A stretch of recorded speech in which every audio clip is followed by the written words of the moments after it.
All right. Hey there. Good morning. I do believe that I am live on Facebook, but I have no idea. So it's kind of hard. I'm using StreamYard today. Welcome to our Q&A session about homeschool testing in North Carolina. My name is Doreen Browning. I am a veteran homeschooler, and I am passionate about helping families figure out how to homeschool their kids, get rid of the educational paradigm that we have, and achieve success. So today I'm going to answer some questions, and I will be checking the comments. I'm using a couple of different screens here. So if you are tuning in live, which would be wonderful, let me know and by posting something in the comment. Otherwise, I am going to go through and just answer some questions that I have seen coming up on different Facebook groups. So let's make sure I got my microphone here. Yep. All right, here we go. You'll notice in the comments that I have put a couple of different resources. The first one is the place where you can go to find the actual statutes for homeschooling. I think that's very, very helpful for parents to have. The second one is the Homeschool Department of Non-Public Education, Division of Non-Public Education within the North Carolina admin department, and it is where you can find all kinds of information about homeschooling in North Carolina. So with that, let's go ahead and get started here. Again, welcome to North Carolina Homeschool Testing Q A. First question I'm going to talk about is, what kind of test do I need to give? So first, we're going to assume that you have filed a notice of intent with the North Carolina Department of Division of Non-Public Education, and that you have an open homeschool. That's who this video resource is for, is parents who have done that, and that you have added your child to your homeschool. So what kind of test do you need to give? You need to administer a nationally standardized achievement test. And everybody goes, oh, what's that? Well, it is not the end of grade test that North Carolina public schools use. It is a different type of test, and I'm going to show you a list of those tests here, sharing my screen. Here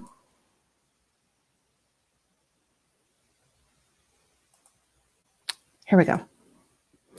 This can be found on the Division of Non-Public Education website under testing requirements, which is linked to in the comments. And you will see right here, you can administer the CAT and ACT with the essay component, and all kinds, Brigance, the Terra Nova, the SAT, the Woodcock-Johnson. So here is a list. Now, this is not an exhaustive list.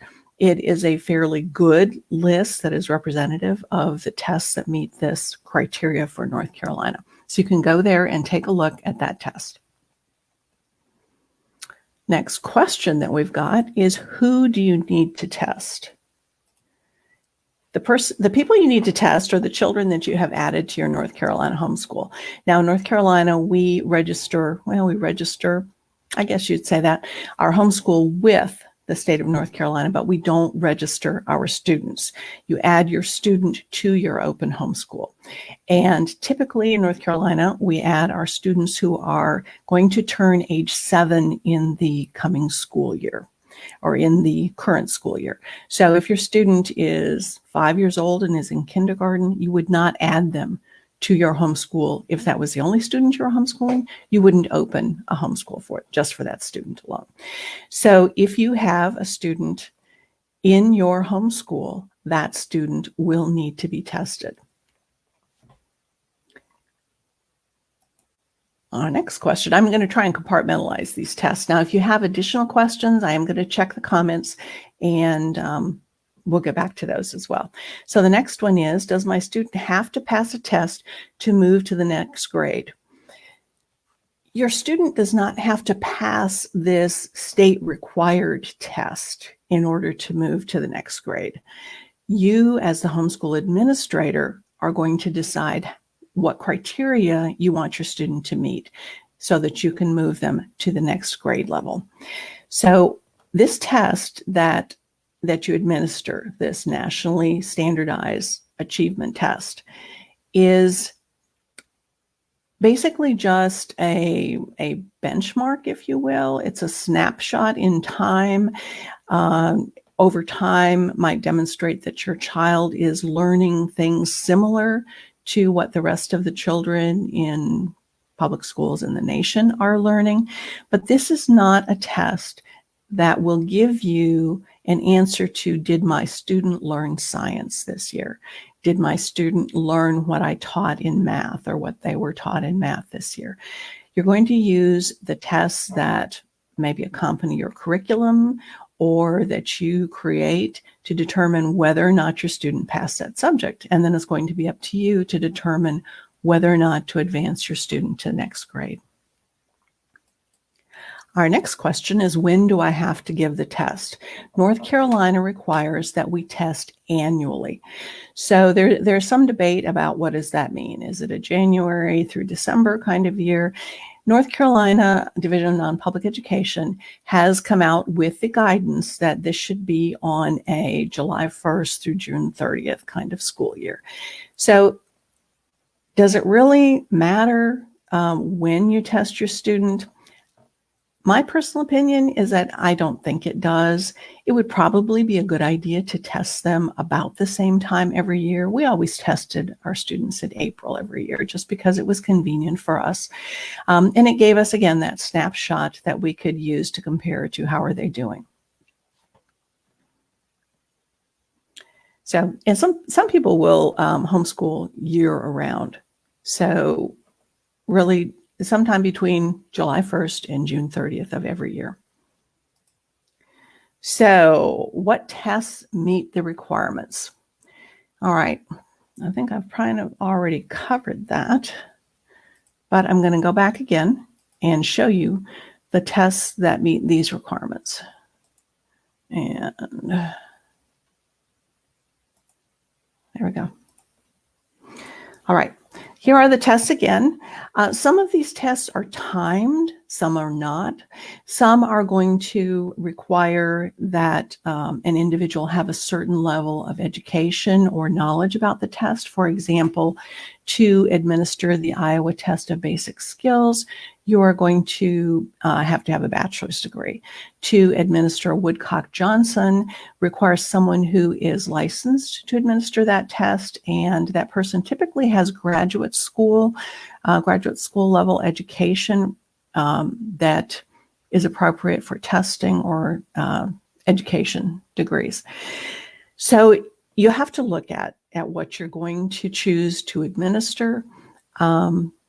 Some are online, some are pencil and paper. The Woodcock-Johnson is administered by a testing person in person, or perhaps they're doing it online now. Where can I purchase the test? I am going to stop this one, and I hope nobody gets dizzy doing this. I've been told that people get dizzy when we share the screen. Let's see here. I'm going to scroll down here. On this same website that I just showed you, there is a list created kindly for us by the Division of Non-Public Education that shows a variety of places where you can purchase tests. This is not, again, an exhaustive list, but it will tell you what tests can be purchased and where. It'll give you the website information and typically a phone number as well. So you can scroll through that at your leisure and choose the test that you might like to administer. Some of them are expensive. The CAT, there is one CAT online test, California Achievement Test, that is available for $25. Sometimes you can even get a coupon to pay less than that. And that's an online test, and I believe it is also untimed. All right. I'm going to take a minute here before we go to what test can I choose. Let me just go to comments. I don't see any comments here, so that's okay. All right, which test should I choose? The test that you choose is really going to depend on what you want to do.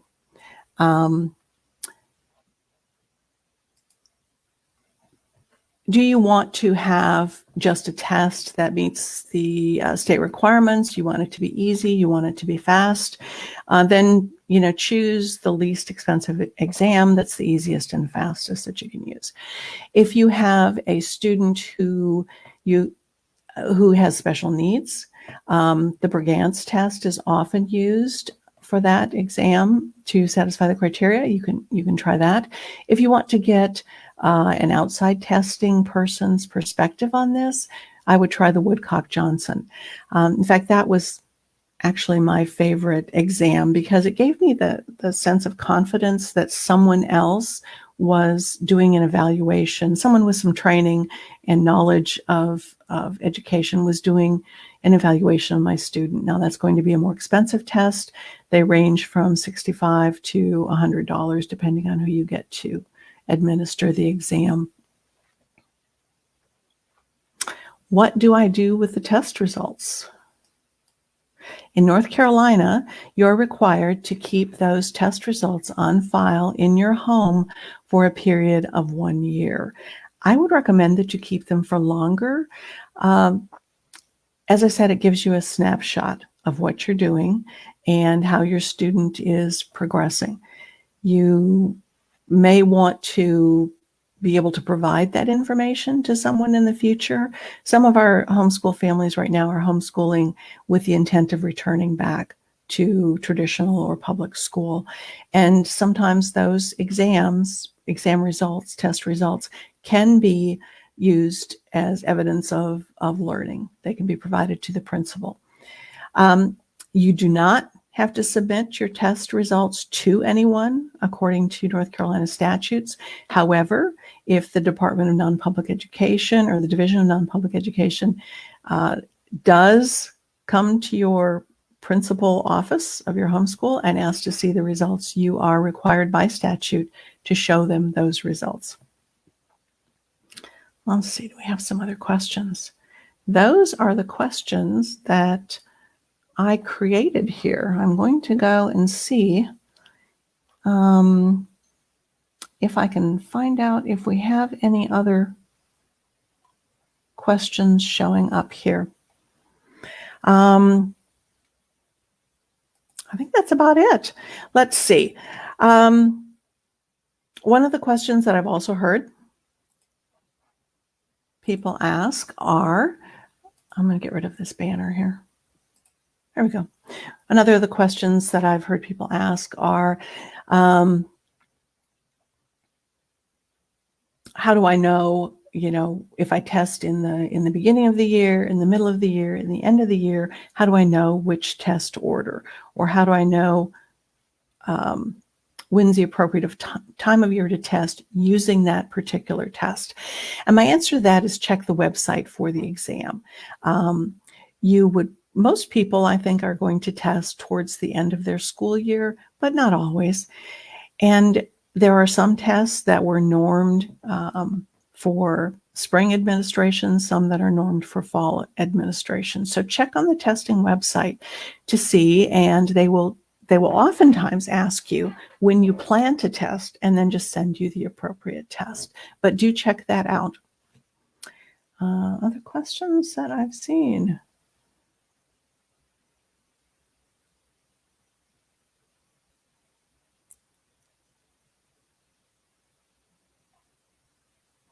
Another reason that you might choose to administer something that is a pencil and paper exam, such as the Iowa Test of Basic Skills, if you can do that. One of the reasons you might choose to do that is to provide your student with some experience in test taking for a bubble type sheet fill-in exam. I think that was probably a useful strategy that I did with my students, because when you go to sit for the ACT or the SAT, that's the type of exam you have to take. And it is really nice to be able to sit down and look at that piece of paper with confidence and know, oh yeah, this is how I put my name in, and I fill in the little bubbles to go with the letters of my name, and then I proceed on. So that's kind of another reason why you might choose one test over another.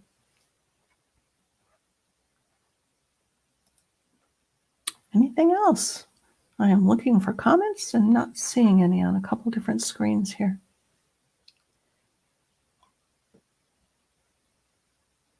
If you're one of those folks who has opened a homeschool for an older student, say you have a 10-year-old and now you have a kindergarten student, again, do you have to test that student? Well, did you add them to your homeschool? If you did, and that's simply a technicality, are you keeping attendance records on them?